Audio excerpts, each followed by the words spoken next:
Guys, आजचा हा video एका स्पेशल कमेंट वरून प्रिपेअर केला आहे. कमेंट होती मिस समीक्षा यांची. कमेंट होती तरी काय, तर कमेंट होती की मॅम एक कम्प्लिटली गायडन्स व्हिडिओ प्रिपेअर करा अशा स्टुडंटसाठी जे जीपॅट 2027 चे एक्झामिनेशन देणार आहे. टॉपिक हा जेन्युइन होता आणि मलाही वाटले की या टॉपिक वरती एक व्हिडिओ तर बनताय. येस गाईज, आतापासून जर तुम्हाला गायडन्स मिळालं तर तुमची एक्झामिनेशन अतिशय इझिली जाणार आणि तुमचे सिलेक्शन होण्याचे, एक्झामिनेशन क्रॅक होण्याचे चान्सेस जास्त होणार आहे. सो येस गाईज, पहिली गोष्ट की यस, आतापासून जर प्रिपरेशन केलं तर एक्झामिनेशन क्रॅक करू शकतो का? तर येस, ऑफकोर्स गाईज, आपण एक्झामिनेशन क्रॅक करू शकतो. तुम्हाला एक गोष्ट सांगू का, मी सुद्धा जीपॅट प्रिपरेशन तेव्हा स्टार्ट केलं होतं जेव्हा माझे सिनियर जस्ट एक्झामिनेशन देऊन आले होते आणि तिथून जस्ट काही महिने, एक 10 ते 12 महिने मी कन्सिस्टंटली प्रिपरेशन केलं आणि जीपॅट एक्झामिनेशन दिलं. अँड यू नो व्हॉट, की एक्झामिनेशन मी क्रॅक केली and I was topper in my college. So मग अशा काय गोष्टी आपण फॉलो केला पाहिजे? हे जे काही 10 ते 12 महिन्याचा टायमिंग आहे, इथे आपण काय मिस्टेक अवॉइड केला पाहिजे, कुठल्या गोष्टीवरती जास्त फोकस केला पाहिजे आणि कुठल्या गोष्टी लाईटली घेतल्या पाहिजे, या सगळ्या टॉपिक वरती आपण आजच्या व्हिडिओवरती डिस्कशन करणार आहोत. फर्स्ट ऑफ ऑल गाईज, सगळ्यांचा क्वेश्चन की मॅम आता आम्ही प्रिपरेशनला बसलो तर आम्ही एक्झामिनेशन क्रॅक करू शकतो का? तर येस गाईज, तुम्ही एक्झामिनेशन क्रॅक करू शकता.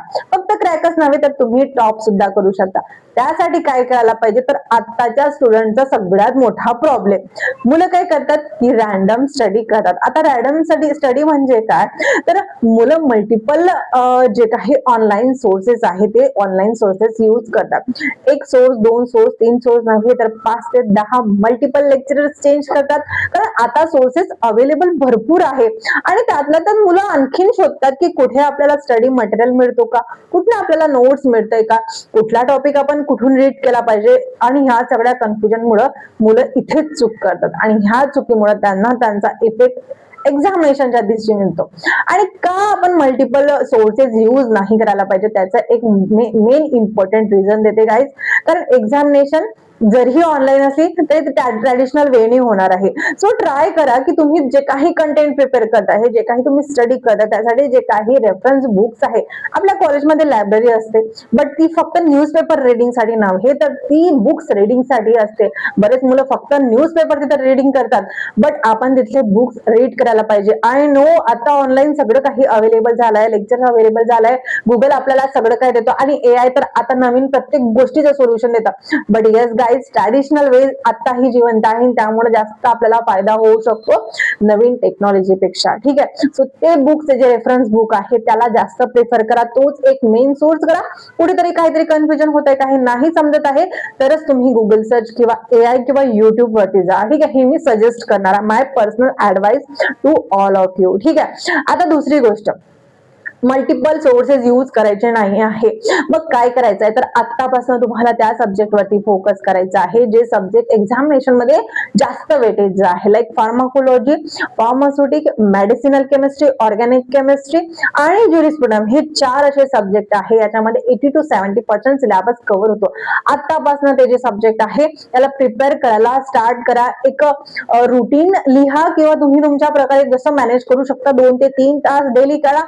2 ते 3 तास नाही तर 2 काळा, नाही तर 1 तास तरी काढा, बट डेली काढा. ठीक आहे, आणि काय करायचं आहे, तर हे जे काही सब्जेक्ट आहे याला तुम्ही वीकली डिसाईड करा की एका वीक मध्ये जर इझी वाटत असणार तर एका वीक मध्ये हा सब्जेक्ट कम्प्लिटली मी प्रिपेअर करणार, किंवा 2 वीक मध्ये हा फार्माकोलॉजी आहे मी कव्हर करणार, तर तुम्हाला त्या कम्प्लिटली 2 वीक मध्येच कव्हर करायचं आहे. ठीक आहे, कव्हर करायचं आहे म्हणजे काय, रीडिंग करायचं आहे, रट्टा मारायचा आहे तर नाही, तर आपल्याला कन्सेप्ट बेस्ड स्टडी करायचा आहे. ठीक आहे, म्हणजे इच अँड एव्हरीथिंग तुम्हाला रट्टा मारायचा नाहीये, तुम्हाला कन्सेप्ट समजून घ्यायचा आहे की हा ड्रग अशा प्रकारे वर्क करतो, तर तो कशा प्रकारे मेकॅनिझम शो करणार. ठीक आहे, कुठल्या ऑर्गन वरती कशा प्रकारे रिएक्शन शो करणार, कशा प्रकारे रिसेप्टर वरती बाइंड होणार.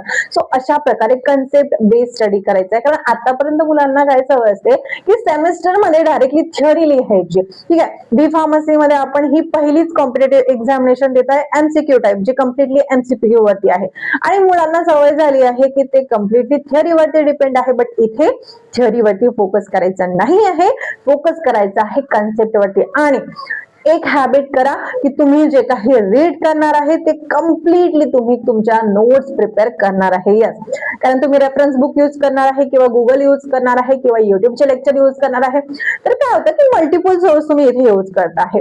मग रिव्हिजन करताना परत तुम्ही त्या सोर्सवरती जाणार नाही, कदाचित तुम्हाला आठवणार पण नाही की तुम्ही हा व्हिडिओ प्रिपेअर केला, हा व्हिडिओ बघितला, हा पर्टिक्युलर टॉपिक या टीचर कडनं समजून घेतला, नाही आठवणार. मग अशा वेळेस काय होणार, तुम्ही तुमची नोट्स प्रिपेअर केली तर त्याला तुम्हाला रिवाइज करणं इझी होतं. ठीक आहे, कारण इथे मेमरायझेशन करणं आणि त्यावरती रिव्हिजन करणं हे खूप इम्पॉर्टंट आहे. एक टॉपर स्टुडंट गाईज तुम्हाला सांगते, तो फक्त इंटेलिजंट असतो म्हणून तो टॉप करत नाही, तर तो जो काही स्टडी करतो त्याला तो एक पॅटर्न वाईज तो प्रिपेअर करतो, त्यावरती वारंवार रिव्हिजन करतो, तो अर्लियर थोडा स्टडी स्टार्ट करतो. ठीक आहे, मुलांना एक्झामिनेशनच्या 5 ते 6 महिन्या अगोदर आठवते, बट हा एका वर्षा अगोदरच प्रिपेअर करायला स्टार्ट करतो. ठीक आहे, जेव्हा मुलांचा फर्स्ट रीडिंग असते तेव्हा हा सेकंड टाइम रिव्हिजन करतो आणि म्हणून तो टॉपर असतो. त्याचा इंटेलिजन्स मध्ये किंवा फरक आहे किंवा त्याला जास्त देवानी ब्रेन दिला आहे म्हणून तो टॉपर आहे असं होत नाही. तो मेहनत थोडं लपून करतो आणि त्यावरती वारंवार रिव्हिजन करतो. कारण मी सुद्धा टॉपर राहिले गाईज, माझा अनुभव सांगते, माझ्या अनुभवावरून सांगते की जर तुम्हाला सुद्धा एक्झामिनेशन टॉप करायचे असणार, जर टॉप नाही तर क्रॅक जरी करायची असणार तर थोडं अर्लियर स्टार्ट करा. आता वेळ आहे, आतापासून स्टार्ट करा. ठीक आहे, आता एक हॅबिट बनवायची आहे की नोट्स प्रिपेअर करत आहे तुमची. ठीक आहे, अगेन एक दुसरी हॅबिट काय करायची आहे तर प्रत्येक आठवड्याला तुम्हाला एक प्रिव्हियस इयर जो काही पेपर आहे तो सॉल्व्ह करायचा आहे. आतापासून मी नाही म्हणणार तुम्हाला मल्टिपल चॉईस क्वेश्चन तुम्ही सॉल्व्ह करा, नाही, मल्टिपल सोर्स सुद्धा यूज करू नका एमसीक्यू साठी. मी तर म्हणते एमसीक्यू तुम्ही बघू सुद्धा नका, फक्त येस प्रिव्हियस इयरचे जे काही पेपर्स असणार दर आठवड्याला एक सॉल्व्ह करा. ठीक आहे, ह्या आठवड्याला एक सॉल्व्ह केला, पुढच्या आठवड्याला दुसरा पेपर घ्या, तो सॉल्व्ह करा, त्याच्या पुढच्या तिसरा पेपर घ्या, तो सॉल्व्ह करा. आणि हे जे पेपर तुम्ही सॉल्व्ह करताय त्याची एक पीडीएफ प्रिपेअर करून टाका, फाईल प्रिपेअर करून ठेवा आणि त्यावरती सुद्धा आपल्याला वारंवार क्वेश्चनिंग सॉल्व्ह करायचे आहे. आता का म्हणते मी तुम्हाला की वीकली एकदा तरी तुम्ही सॉल्व्ह करा, का तर पहिली गोष्ट तुम्हाला क्लिअर होत आहे की क्वेश्चनिंग कशा प्रकारे होत आहे. ठीक आहे, तुम्ही अभ्यास करताय फार्माकोलॉजीचा, फॉर एक्झाम्पल अभ्यास करत तुम्हाला कळतं की फार्माकोलॉजीवरती क्वेश्चनिंग कशा प्रकारे केलं जातं. ठीक आहे, मेडिसिनल केमिस्ट्रीवरती क्वेश्चनिंग कशा प्रकारे करतो, तो नेमकं सिंथेसिस कशा प्रकारे विचारतो, सार कसं काय विचारतो, ऑर्गॅनिक केमिस्ट्री आहे तर स्ट्रक्चर कशा प्रकारे विचारलं जातं, स्ट्रक्चरचं नॉमेनक्लेचर कशा प्रकारे विचारलं जातं, ह्या गोष्टी तुम्हाला क्लिअर व्हायला लागतं. आणि म्हणून आपल्याला प्रिव्हियस इयरचे क्वेश्चनिंग सॉल्व्ह करणं खूप जास्त इम्पॉर्टंट आहे. अदर एमसीक्यू सॉल्व्ह करू नका, कारण अदर एमसीक्यू सॉल्व्ह केव्हा करायचे आहे तर जेव्हा तुमच्या एक्झामिनेशनला 2 मंथ वेळ आहे तेव्हा मी तुम्हाला सांगणार की काहीच रीड करू नका. तेव्हा कम्प्लिटली तुम्हाला एमसीक्यू वरती फोकस करायचं आहे. कुठलेही एमसीक्यू कुठनं पण भेटणार ते तुम्हाला जस्ट सॉल्व्ह करायचे आहे, बट आता नाही, आता कम्प्लिटली रीडिंग करायचं आणि एक्झामिनेशनच्या ऍटलीस्ट 2 महिन्या अगोदर तुमचा सिलेबस कव्हर झाला पाहिजे पूर्ण.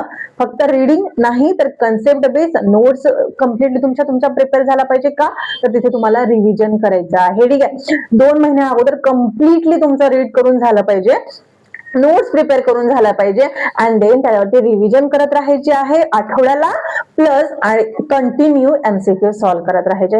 ही जी स्ट्रॅटेजी आहे 2 महिन्या अगोदरची आहे, बट एका वर्षा अगोदर आता आपण त्या गोष्टीवरती बोलत आहे तर आता आपल्याला रीडिंग करायची आहे. रीडिंग इन द सेन्स फक्त रीड करून सोडायचं नाही, आता नोट्स प्रिपेअर करायचे आहे. ठीक आहे, सो जिद्द आणि चिकाटीने करा आणि खरंच तुम्हाला की नाही मला करायची आहे म्हणजे करायची आहे या प्रकारे तुम्ही जर जिद्द केली तर तुम्ही हे एक्झामिनेशन क्रॅक करू शकता गाईज. ही एक्झामिनेशन फक्त इंटेलिजन्सची नसते तर तुम्ही मेमरी बेस्ड एक्झामिनेशन असते. तुम्ही किती प्रकारे तुम्ही आठवण ठेवता आणि त्याला कशा प्रकारे अप्लाय करता हे जास्त महत्वाचं आहे. ठीक आहे, सो यस गाईज, ही इन्फॉर्मेशन होती आणि ही एक स्ट्रॅटेजी आहे एका वर्षापूर्वी आपण कशा प्रकारे स्टडी करायला पाहिजे. ठीक आहे, यावरती तुम्हाला आणखीन काही जर ऍडव्हान्स इन्फॉर्मेशन पाहिजे असणार तर त्यानुसार मला कमेंट करा, मी त्यावरती नक्की व्हिडिओ प्रिपेअर करेन. आणि हा व्हिडिओ जर तुम्हाला हेल्पफुल वाटत असणार तर येस एक लाईक तो बनता आहे, सो लाईक करायला विसरू नका. सो गाईज भेटूया नेक्स्ट व्हिडिओ मध्ये अशाच इंटरेस्टिंग टॉपिक बद्दल. आणि येस ऑफकोर्स आता जीपॅटचे जे काही टॉपिक असणार आहे तुम्हीच मला सजेस्ट करणार आहे आणि त्यानुसार मी व्हिडिओ प्रिपेअर करणार आहे. सो भेटूया तुमच्या सजेस्ट केलेल्या व्हिडिओ मध्ये. Till then bye bye guys and best of luck for your examination.